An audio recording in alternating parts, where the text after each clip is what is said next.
Let's get this figured out. This world gon' give me whatever I need until I get this vision out.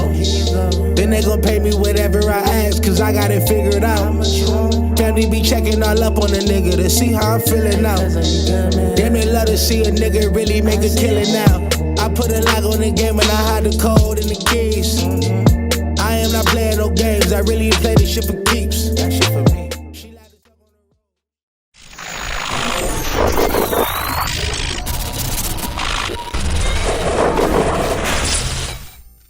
CollegeFootballHeadz YouTube. What's going on? It is your boy, Coach DC, coming back at you today with another video. And so, great question was, what are your practice habits? How much time a day do you spend in the lab? I spend, like, to be honest with you, most of my time is spent editing clips. But I mean, you know, when I do get in the lab, I spend a lot of time in practice mode, especially of late. And then I'd probably dedicate, maybe, I would say at least, I'm gonna say per day it's gonna end up being somewhere to 3 to 4 hours, easy. And most times it's probably gonna be more than that, just depending upon what do I actually have going on in real life. And so, but yeah. But point is, most of the stuff that you see me do in practice, you're going to see me do in games. And so when I hear people do a lot of complaining about the games, the first question that I ask people, they'll tell you, is, all right, so what do you practice? How do you practice? What do you practice? And so if someone says to me, oh, I don't just play games, and I'm like, all right, man, what are you complaining about here? Because a lot of y'all will get on this internet and start waxing poetic about stuff you have no experience with. You're not practicing playing the deep balls. You're not practicing changing direction using L2, transferring over to R2 when you change direction with a user. And so everyone said, or what people say, oh, the users are terrible, And I'm like, no, they aren't.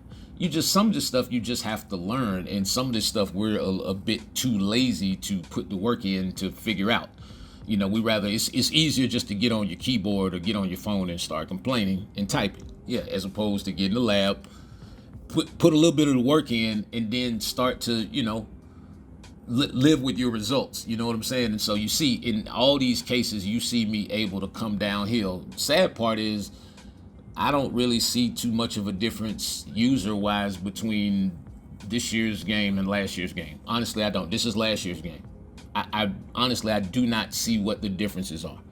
To me, it's just using the mechanics. It's L2, R2. You're basically, playing a toggling game, while you're changing directions. Or it's still some stuff about switch stick that I still hear none of your favorite content creators talk about. And it's something I gave to my clients last year, when switch stick initially hit the scene. It's just some stuff you should be doing when you switch stick every time, and it will help you out tremendously with your switch stick. But y'all love your one-play touchdowns and your rerun ebooks. But anyway, and so even in Madden, it's the same stuff. It's simple mechanics. My thing for people is control what you can control. If you are good at doing whatever it is that you do on the field, you from a user perspective, then you're able to change the game, just through your mechanics. You think that just the regular aggressive catching is bad, boy. Wait till you see, wait till one of these guys hit you when they're able to swerve and aggressive catch you. Oh man. Yeah, that's a whole different ball game. You talking about a helpless feeling. That's why I say you have to learn how to play the spot, not the man. And it's coming. I'm telling you, boy. If there's several people doing it now, but I promise you, after the way we're gonna break it down in this 26 mechanics Bible, man, y'all think aggressive catching is bad now. Especially when you can't defend it. That's really the problem. It's not that the aggressive catching is bad. It's just people just don't know how to defend it. Everyone wants to just, like I said, hold Y or triangle and run and think and most people, a lot of people have just given up on clicking on altogether. So you are the people I definitely don't want to hear nothing from y'all. What are you complaining about? You're just watching. But anyway, that's my favorite receiver, man. He's only an 83. I cannot wait till the next season comes and he can become an 87. Yeah, but it's like bigger, slower receivers. I actually can control him better than I can my faster receivers. This is cut, by the way. So yeah, it's really a mechanics thing. And so while you're practicing, you work on your arm trajectory, you work on your blitz pickups.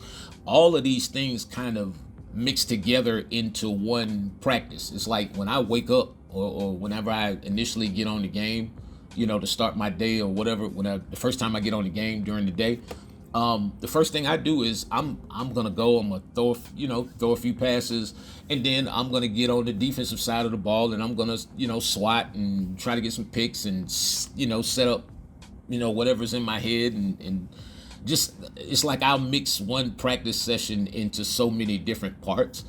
But this is where you learn the timing. This is where you learn all that stuff. And so when you see me get into games and you see me make these throws, no, it's not me just getting on the game and just throwing the ball up. Like, I mean, I see people who do that, but no, there's some work that's been put in here. And so for me, it's a timing thing. Like I said, one-on-one coverage, I just came up in an era of Madden where, if you played one-on-one coverage, you had to be able to really play one-on-one coverage, not just hold the stick. And so practice is where you set your blitzes up. It's where you work on your swats, put your 4 verticals on the field, set your packages, your defensive packages up, and then work on it. Work on the package maybe without switch sticking, use just pure user in the middle. And then I'll move over to switch sticking. And so I'll do each defense like both ways. One time, it'll be several different times, but for a while I work with just going from user to direct click on, playing through the hands with my swats, or just reacting in position, basically. Let me just not say that I just swat, because I do way more than just swat. It just like, this is how you get your reactions right. You see the switch stick right there? And so your reactions have to be natural. That's why I do love going against the computer in practice mode, because the computer, it makes it tough on you at times. But the thing is, it helps me with my timing. It helps me with, my skill level. It helps me with my scheming, how I set my plays up. It helps me discover blitzes. Most of the stuff that if you can do it against the computer, or against the AI rather, then you're gonna be, for the most part, it's gonna work almost the same way, but same thing with just clicking on, knowing when to click on. This is something I was actually kind of noticed on a few plays, and I'm like, okay, sometimes I click on a little bit too early sometimes, and then I lose a little steam because I'm trying to recover so much distance. Sometimes I have to let the AI take over just a little bit and then click on at the right time so that I can make the appropriate play for the situation. Because like I said, things change. I mean, throughout the course of a play, from millisecond to millisecond, things change. And so right there, that's a great play. Somebody would think, hey, oh man, he just got the knock, his computer guy just got the knockout. No, that was 100% click on. And so again, it helps you just tweak defenses. It helps you work on your pressure packages without switch sticking, which is right here. And so just, learn how to get your blitz packages. Now, I will tell you guys one thing, for you guys who are just getting into using the stunts.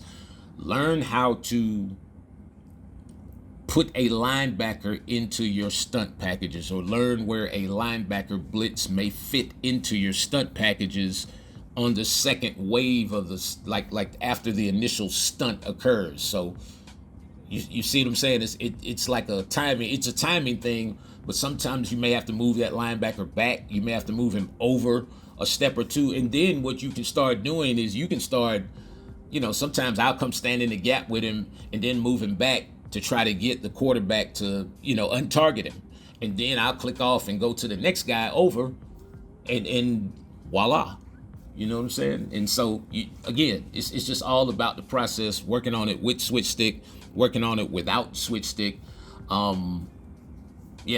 it's pressure everywhere. That's why I understand, guys everybody wants to have an advantage in the game, via learning the blitzes and stuff. But this is just one of those games, man. It's so much available, or there's so many tools available, man. You could just really be just finding your own packages and coming up with your own, pressure / coverage type, schemes and whatnot. And so it's really a matter of just getting the right reactions, understanding what it is you need to take away, and then being able to react on the back end, because the longer the ball's in the air, the longer you have to react to it. And so sometimes I think we just get so caught up and we're so focused on one part of the field. You have to learn how to focus on the part of the field that you're supposed to. And also, it's like we're looking at the same angle, basically, offense and defense. So you have to learn how to play defense like you're on offense. You have to learn how to see what's coming available ahead of time, and then start to utilize your switch sticks and your click-ons and all that stuff in anticipation, man. But yeah, man, I appreciate each and every one of you guys. Y'all know, man, countdown. Madden is coming. But hey, man, I'm sticking with this college thing. Y'all can hate it all you want. Anyway, it's your boy Coach. Enjoy the rest of your day. Be safe out there. I'm out.